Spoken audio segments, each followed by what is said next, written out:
right now. I think Antonio Brown has gotten it. He sent out a thing today apologizing and all that. Again, Antonio, stay off. Stay out. You don't need to be doing anything. Okay?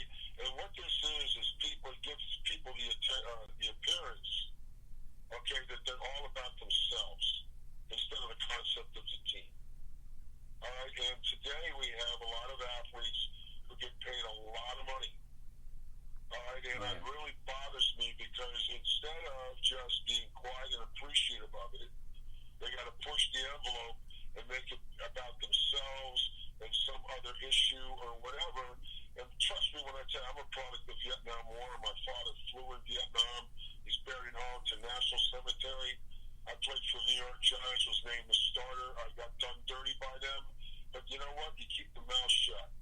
Because, it's just the way it is. Right. All right, and, there's a time and a place for these kinds of discussions. Now we have guys swinging helmets. I'm getting to the point now where I'm getting embarrassed watching the National Football League and the conduct of men who are paid more money than they really deserve, okay, and do this kind of stuff, all right, and have no respect for the game, no respect for their teammates, and this is nothing more than economics. Mm-hmm. All right, and I will tell you this right now, and I've always thought about this. I look for, I just don't believe someone's worth $80 million a year as a professional athlete, as a football player. I agree. Okay, I just don't. All right, and I played against these guys, and I can tell you, and again, a lot of it's all entertainment now. A guy's really good in college. Okay, he doesn't translate to the pros. That's half the draft choices. And these guys, some of these guys are set up for life, and they can't play in the National Football League. Then you have guys that come from small schools that do all the right things, and there's a bias towards us. Right. Ryan Fitzpatrick's one of those guys. I sit there all the day long, and I sit there and go, Fitzy could take a team to a Super Bowl if he just like Trent Dilfer did if he had. It's a team game, all right. And you got to subjugate yourself to the team. All right, and when guys aren't willing to do that, owners are going to kick you out. Right. It doesn't matter who you are or if you bring a lot of baggage. All right, they're going to get rid of you, or you can't conduct yourself on the field like a grown adult playing the game. And I can tell you right now that we're getting to the point now where the NFL needs to step back, the NBA needs to step back, and these guys all need to shut their mouths and go out and play ball and let their play do their talking. Stay off social media. Opinions are like sphincters. Everyone has one.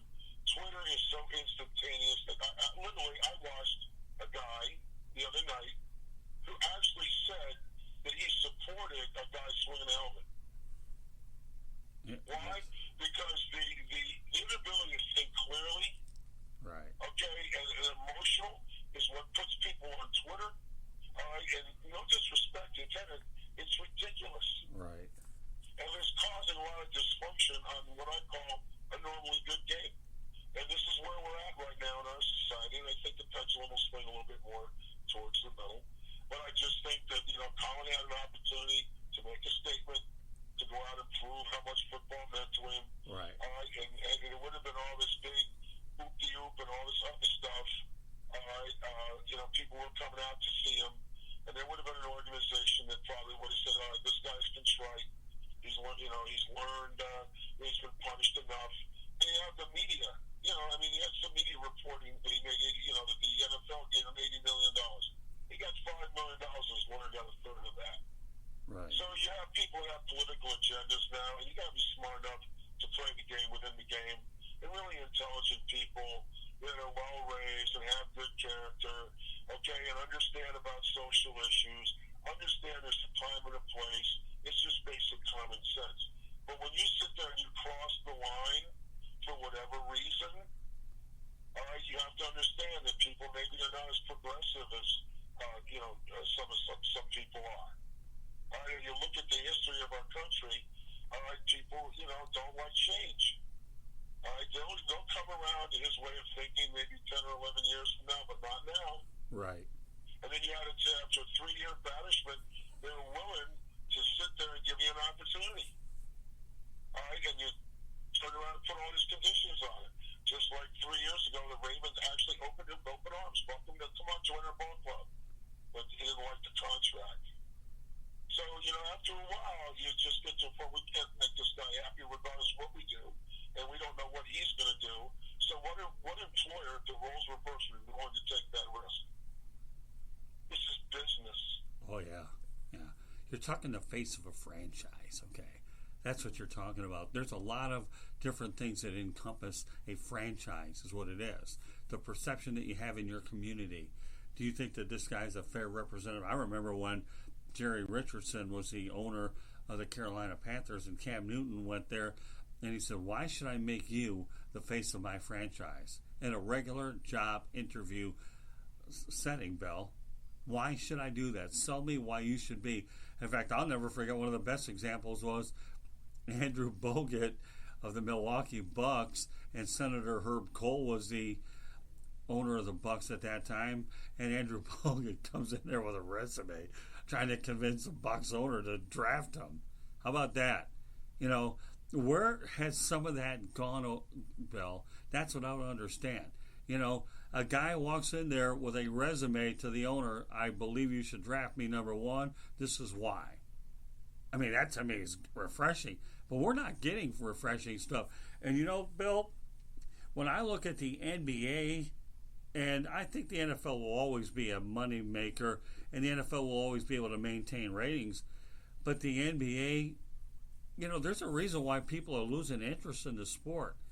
And a lot of this will be indicative on what the revenue streams come in during the next collective bargaining agreement when all of that stuff and that money is no longer there. You know what I mean? And that's where I have issues with a lot of today's players. Yeah. I got to be honest with you. I watch these games and I just sit back and go, there's a flag on every play. And then, now we have guys acting out. All right, and then what's really interesting, like I was watching Texas, the first series of Texas going down the field, it was so obvious there was pass interference. It wasn't even funny. Yeah. All right, and then they're going, for instance, Dan Santos was having a cardiac arrest in the booth. And, and I'm sitting there going, why are we doing all this? Right. Why are we doing all this? Well, there's two schools of thought. Well, it's to keep people viewed to the TV so they can sell more product. Right. All right? And they want to get it right. They want to create jobs and all this other stuff. They just sit back and go, anybody in their right mind could have sat back and that's instant replay.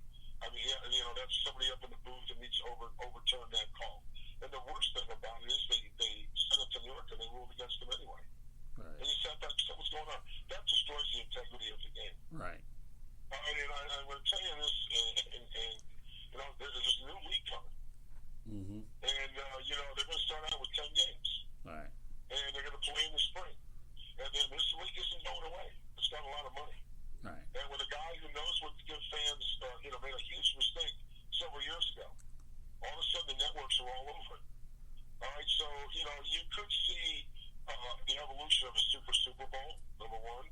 Right. You can also see that where the pendulum's going to swing back to the middle a little bit because some of the things that they're going to do are going to get away from, what the NFL's doing right now, which is literally killing their product. Right. They're killing their product. And, I'm a history major. And, monopolies always fail in this country. First of all, you can't have a monopoly. That's true. All right, we broke up the railroad. We broke up the rail company. We have the biggest monopoly in the world, the National Football League. They are so far behind the times with a lot of issues. Okay, and they don't want the liability to take care of injured players. Trust me, that's been said to me by a guy who's gone around and done over 5,000 heart surgeries as an NFL player himself. Who goes around and gives physical player. We had a discussion about it. People ought to start looking at the National Football League Players Association. Right. And how what the problems they have up there. Google the NFL Financial Advisors Program. We're putting the cart before the horse. The players should be making sure their own house first before they start talking about social issues. The lack of what I consider to be history of the game. When a head coach sits there and says, "Who's this guy?" and nobody knows who he is. He's one of the coaches on the staff. What that is a lack of education by a lot of players, and right. And it's insulting to my intelligence. And you have to be smart to play this game. And there's some guys that literally don't act like 5-year-olds with social media. Right. Don't know how to use it. Don't know how to have any common sense. Okay, and then they're getting paid a ton of money. So instead of them just being humble and being respectful of the guys that put them there that made all that kind of money. Right. All right, they're running around doing this kind of stuff. Okay, and then it feeds right into politics and all that other stuff. All right, so you just sit back and go, it'll self-correct. But I just was disappointed that what happened over there. I think both sides are at fault. This is what happens when either side trusts each other. That's true. That's true. I'll get you out of here on this one note because it's a thought that came to my mind, okay? And then we'll obviously do our program tomorrow night. Bill, how do you think a guy like Don Shula would have dealt with something like this if he were coaching now? Well, it wouldn't happen in the first place. Okay. Because the guys in the locker room wouldn't allow it to happen. So what you have, there's no concept of team anymore in the National Football League. Right. Because the guys, you have your haves and you have nots. Right. You have 4 or 5 players making all the money, and that's all you read about. So the American public thinks that all the guys on the roster are making that kind of money, and they're not. I know what the players are making. I'm not going to go public with it, but it's embarrassing. I've known what some of the superstars in this league have made in the past, and it's embarrassing. Well, do you think we'll ever get that out? No. All right. We have a union that hasn't done its job for 20 or 30 years. Right. And all they do is put eminence fronts up there. Right. Because we're not addressing the issues. It's sort of like what's going on in our country right now over the last 20 years and politically. Nothing's being done. 8 years of Republican rule, 8 years of Democrat. You can't get in the same room to have a discussion. All right, and you sit back and that's exactly what's going on right now with Colin Kaepernick in the National Football League. You would think that both parties would be able to sit in a room and work out their differences and go out and stop wasting everybody's time and all this stuff, and they can't do it. All right, and I blame, to tell you the truth, to a large degree, I blame our educational system and the worship of money. Right. Okay, our priorities right now. Right. All right, and also the fact that we have technology that's accelerating things and nobody knows how to use it. Okay, and I can tell you right now, the NBA right now is in serious trouble.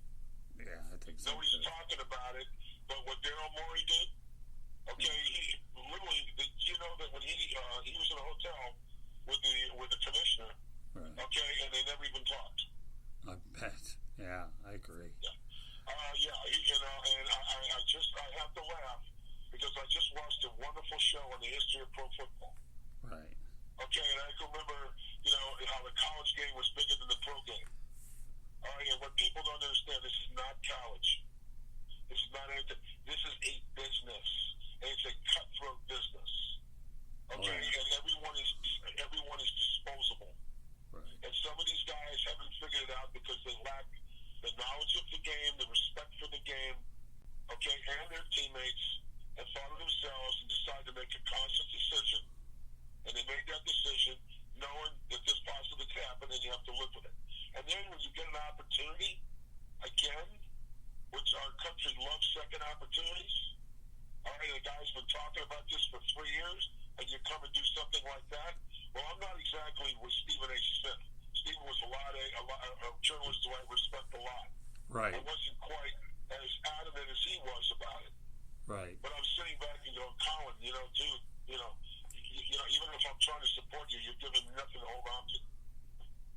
Well, you know what, Bill? We'll end it on that note. But meanwhile, I'll give you a call tomorrow. We'll talk about tomorrow's show. But meanwhile, thanks for bringing some perspective on the Colin Kaepernick situation. Yeah, I'm with you. His goose is cooked. Any aspiration of any NFL job, forget it. He can do whatever he wants, but this is the final nail in his coffin, so to speak, I believe. Don't you agree?